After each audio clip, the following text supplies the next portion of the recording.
Hello, students. Welcome to part 4, chapter 18. This is the final part. So we're going to talk about the gastrointestinal accessory organs. And in this part, you're going to find information for your next homework, part 4, okay? Your homework 4. And remember, you're going to have all necessary information for the homework. So we're talking about the gastrointestinal accessory organs. The three major accessory organs are the liver, the gallbladder, and the pancreas, and produce important digestive agents that enter the intestine and help the digestion and absorption of food. So the liver disease plays several critical roles in basic metabolism and the regulation of body functions. Disease of the liver have the potential to disrupt any of these functions. Fortunately, the liver is an incredible regenerative organ. This is amazing. Listen to this. In the event that a doctor diagnoses a patient with liver disease in the early stages and the patient can remove the causative factor, the liver is capable of regenerating itself. This regenerative capacity is what allows live donor liver transplants. After lobectomy, remember that liver has different lobes, for liver donation in healthy live donors, the remaining liver is capable of regenerating most of its volume within a week post-surgery. This is amazing. In 1 week, the liver can regenerate itself. Adequate nutrition is essential to supply the body with the necessary building blocks for this amount of successfully organ regeneration. So fatty liver disease or steatosis is the excess accumulation of fat in the liver.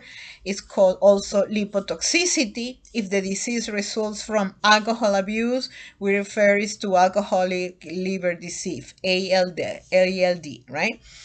If alcohol is not the cause, we refer it to as non-alcoholic fatty liver disease, NAFLD, right? Steatohepatitis is the accumulation of fat, that is steato, and inflammation of the liver, hepatitis. These are two primary types of steatohepatitis: alcoholic steatohepatitis, non-alcoholic steatohepatitis, NASH. Okay. So you have the non-alcoholic versus the alcoholic condition. Fat accumulates in the liver in response to high levels of fatty acids in circulation. Exaggerated lipogenesis. Genesis means the creation of more fatty cells, lipogenesis, and impaired lipolysis. Lysis is the breakdown of the fatty cells, lipolysis. In other words, the liver stores more fat than it oxidizes, that it breaks down, right?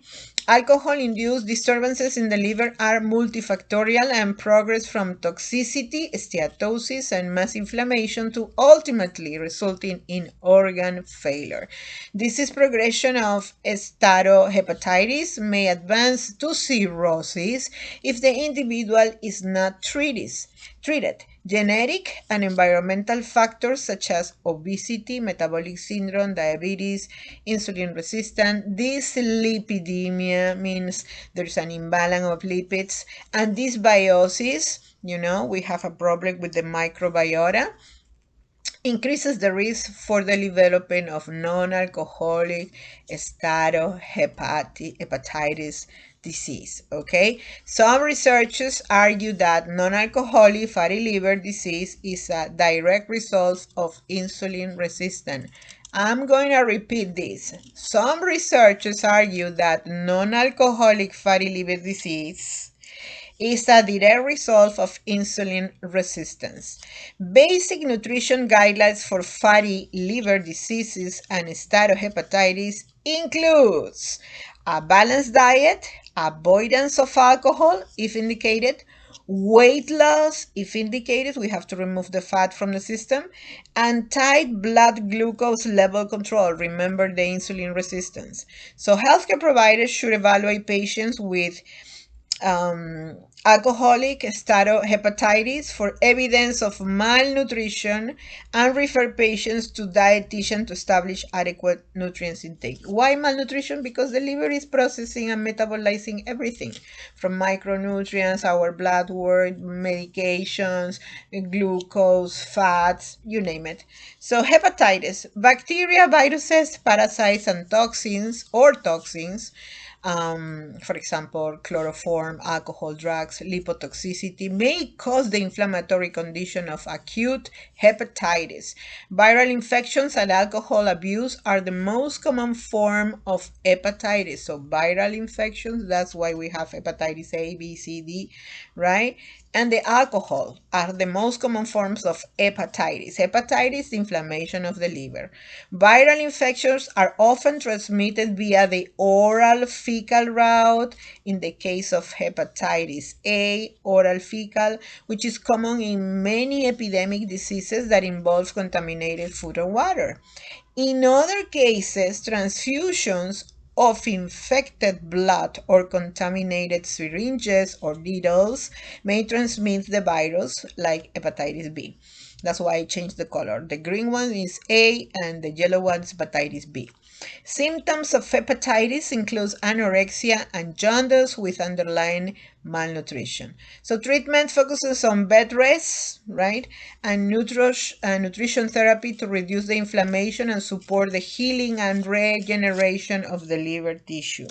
Okay, so dietary bed rest is not only the physical bed rest, but also to have a low, nice soft food. Okay, we're going to see that later.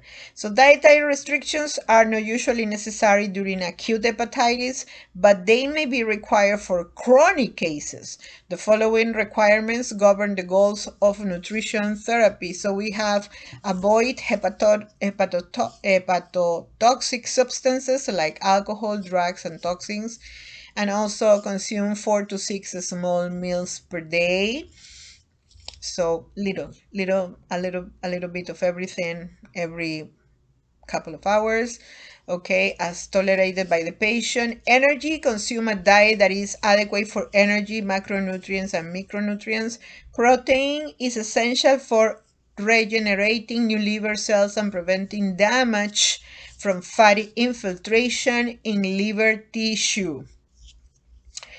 Damage from fatty infiltration in liver tissue. So we already have fat in the fatty liver, right? And we don't want that liver to cause damage in the liver tissue. The diet should supply 1 to 1.2 grams per kilogram of body weight of high quality protein daily. If not, complications are present. So if somebody weight is 75 kilograms, multiply by 1 or 1.2. You need to give that amount of high quality protein within that range, okay? So that's good to know. Moderately high protein intake is necessary to promote health in liver cells and to prevent liver cells and to prevent fatty infiltration. Okay. Okay. So carbohydrates, available glucose restores protective glycogen reserves in the liver. It also helps to meet the energy demands of the disease process and prevents the breakdown of protein for energy. We don't want to use our protein for energy, right? Because we are already supplementing protein, thus ensuring its use for tissue regeneration. The diet should supply about half of the total kilocalories as carbohydrates. The diet should supply about half of the total kilocalories. Glucose intolerance and hypoglycemia are sometimes problematic in clients with liver disease. Therefore, the amount of carbs in the diet depends on individual needs and any comorbidity, for example, diabetes, okay? So we have to keep an eye on our diabetic patients. Fat, in cases of steatorrhea, fat in the stools, the diet should not exceed 30% of total kilocalories from fat. Sodium is limited to 2000 per day to avoid fluid retention if indicated, okay? So fluid retention, also known as ascites. As a client appetite and food tolerance improve, a full diet is acceptable while observing his or her likes and dislikes and planning ways to encourage optimal food intake. So poor appetite makes hepatitis treatment difficult. That's good to know, okay? Because the client is going to feel like having poor appetite. So as the client appetite and food tolerance improve, right, we are going to provide more nutritional meals. Cirrhosis is a chronic state of liver disease in which damage to the liver is beyond repair with scar tissue and fatty infiltration. The non-functional scar tissue prevents blood flow to and through the liver and prevents the liver from performing its essential metabolic function. So half of all cases are the result of alcoholism. Other causes include chronic hepatitis type B, autoimmune hepatitis, NASH, we know is a no-alcoholic steatohepatitis, and genetic diseases such as Wilson disease, hemochromatosis, and galactosemia. Any form of unchecked hepatitis can progress to cirrhosis. One of the main functions of the liver is to remove ammonia. This is very important, and hence the nitrogen from the blood by converting it to urea via the urea cycle for urinary excretion. However, with steatohepatitis, the accompanying fatty infiltration kills liver cells and leaves only non-functioning fibrous scar tissue. The blood can no longer circulate through the liver, which leads to portal hypertension. And I'm sure you have seen these patients in the hospital, or you are going to see it. If you're working in the hospital, you will see the patient with cirrhosis and portal hypertension and having also ascites. So here you have the graphic of normal liver. The central vein is here on the right side. You see the different lobules, right? So the cirrhotic liver, you can see how the cells are affected, right? And also in the right side, you see the fatty liver cells that are in between the connective tissue. So there is a scarring and fatty infiltration. So here you have a case study. I will strongly suggest you to get familiarized. I'm going to be part of your quiz next week. So it's important to remember that removal of ammonia and nitrogen, okay? The blood which is carrying its ammonia load can get to the liver for the normal, for the normal ammonia and removal of ammonia and nitrogen. Instead, it must follow the vessels that bypass the liver and proceed to the brain, thereby producing ammonia intoxication and hepatic encephalopathy. So that's the increase and the accumulation of ammonia, right? When it cannot be removed through the urea cycle.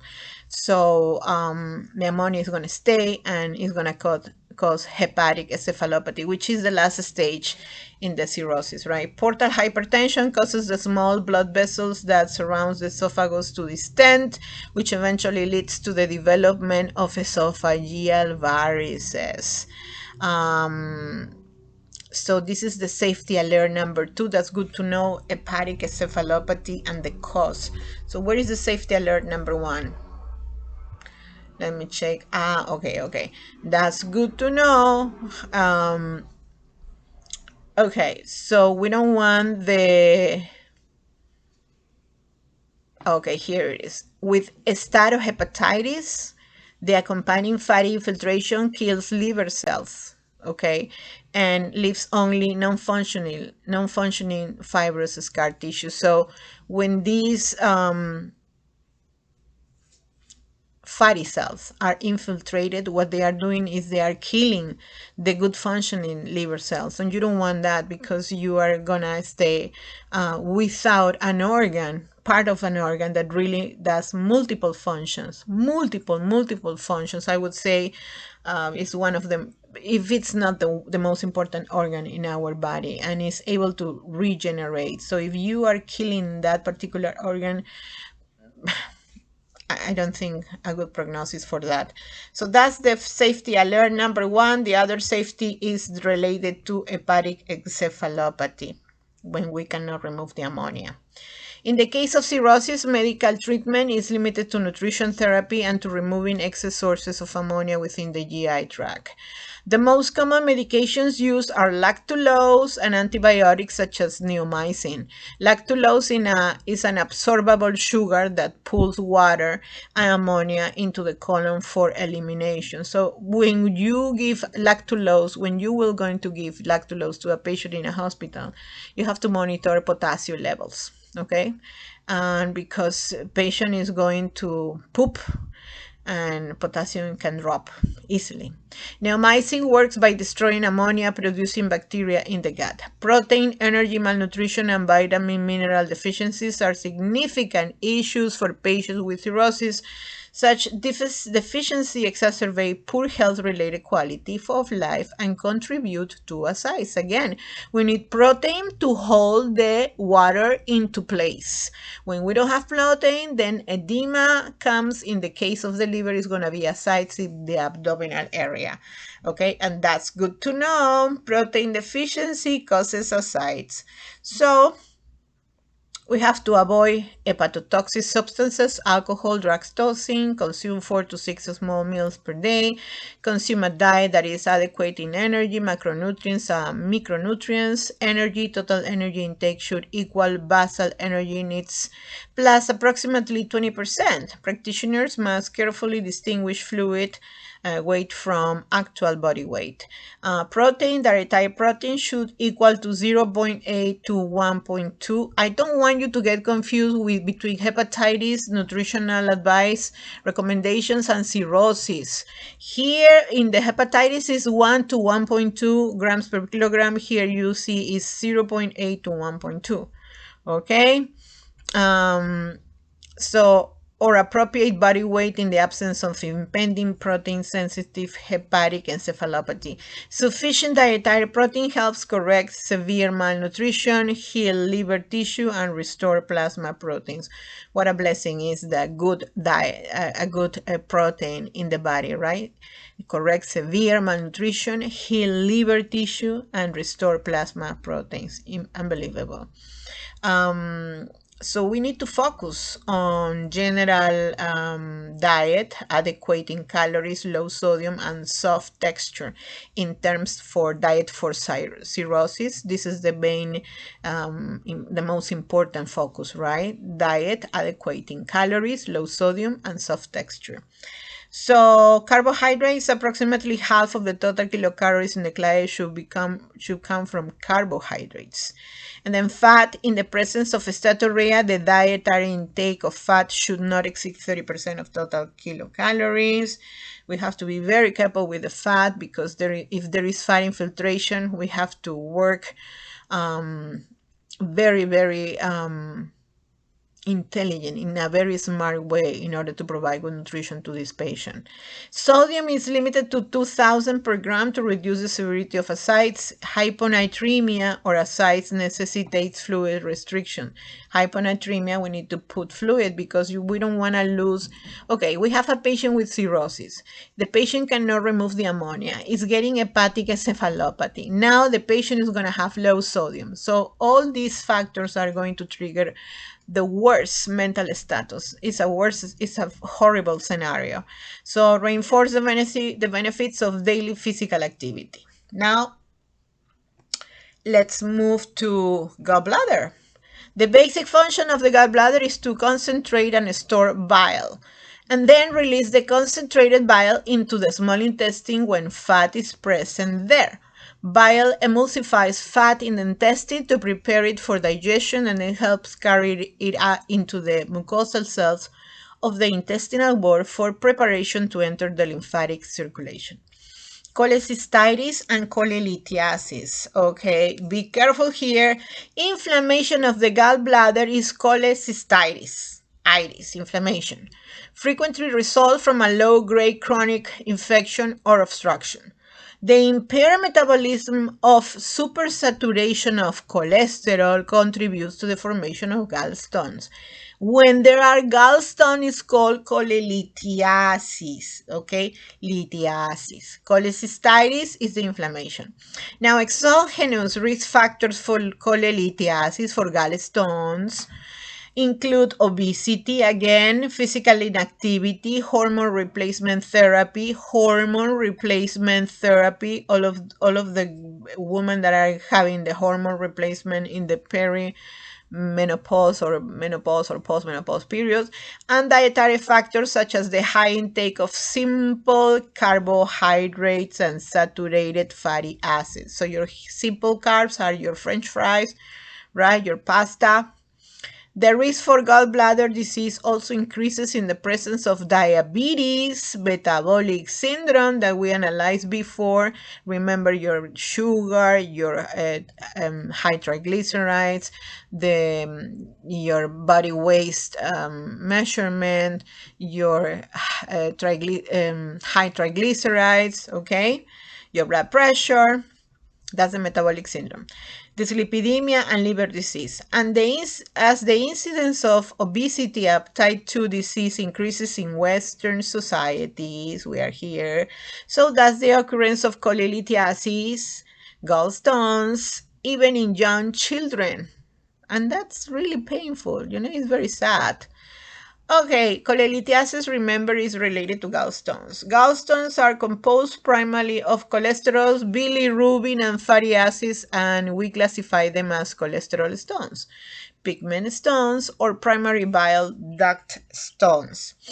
The majority of gallstones are cholesterol-containing gallstones. Most gallstones are asymptomatic, but some gallstones carriers experience episodes of intense pain. So first, they are going to be asymptomatic. Believe me, when the patient is having complications, they are going to have intense pains, and the typical treatment is a cholecystectomy. They are going to remove the gallbladder. Okay.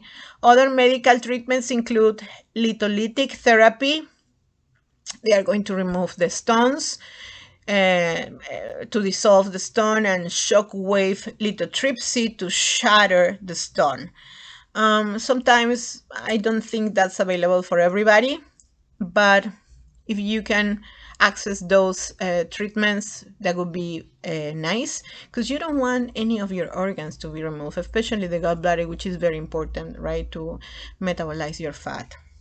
Medical nutrition therapy and gallbladder disease. As fat enters the intestine, the hormone cholecystokinin triggers gallbladder contraction to release bile. In clients with cholecystitis or cholelithiasis, the normal contraction of the gallbladder often causes pain. So the medical nutritional therapy centers on controlling fat intake, less than 30% of calories from fat, and eating small, repeated, frequent meals.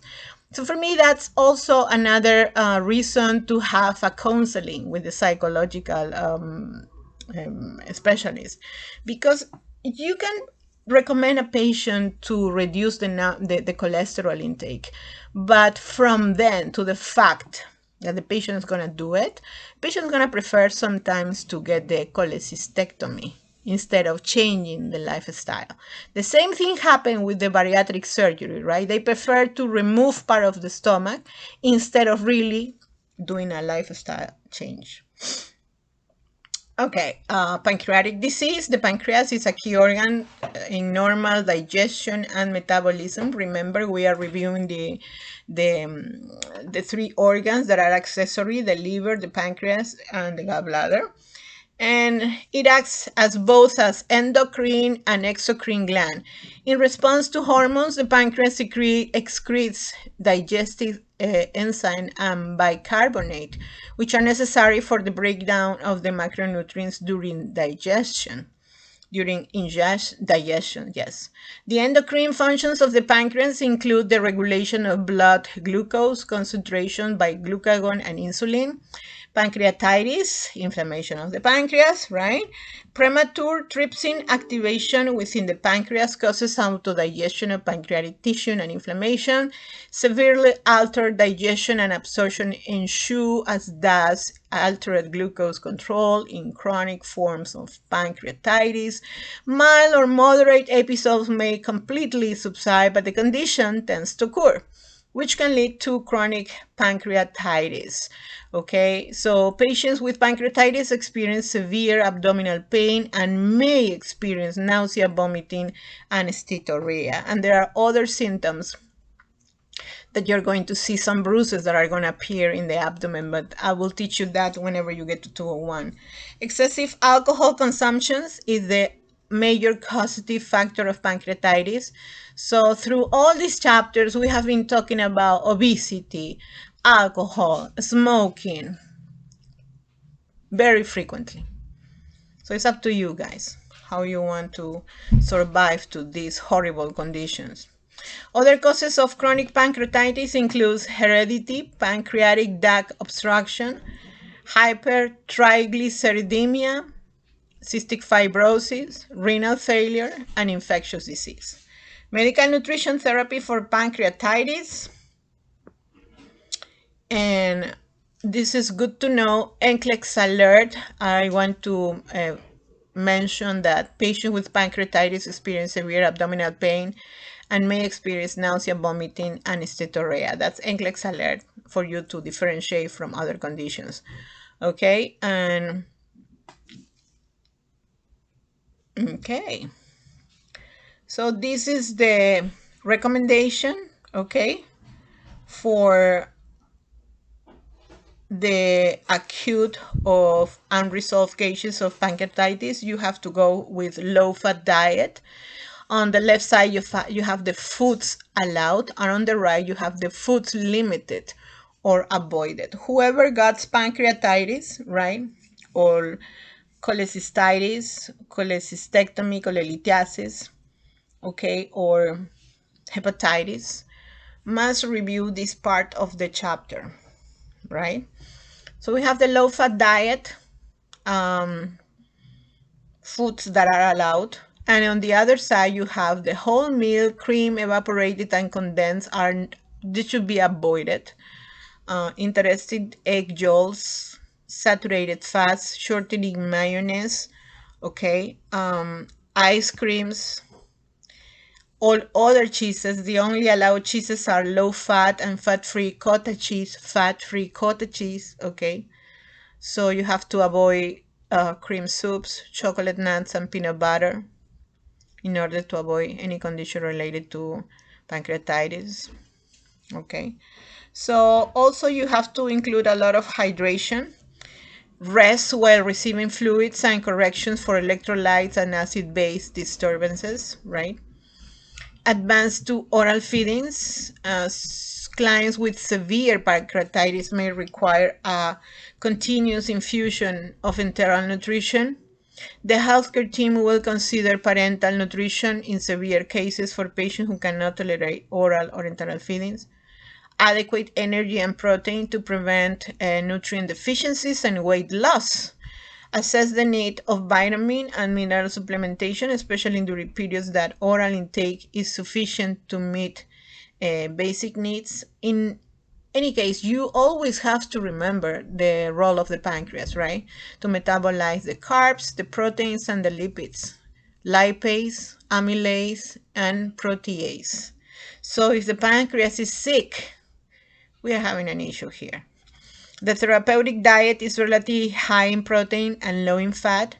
The presence of fat, mild digestion, steatorrhea, will determine the appropriate fat content on an individual basis. Strict avoidance of alcohol and smoking. And that's good to know. NCLEX alert, okay? We have concluded this chapter. I hope this helps you to prepare your final project. Okay, and for me, this was the most important chapter for the entire semester. Remember that all the gastrointestinal system is related to the brain, right? There is a connection, and all the conditions starts in the gastrointestinal system. all the conditions. We are what we eat. See you next time with the next chapter. Thank you.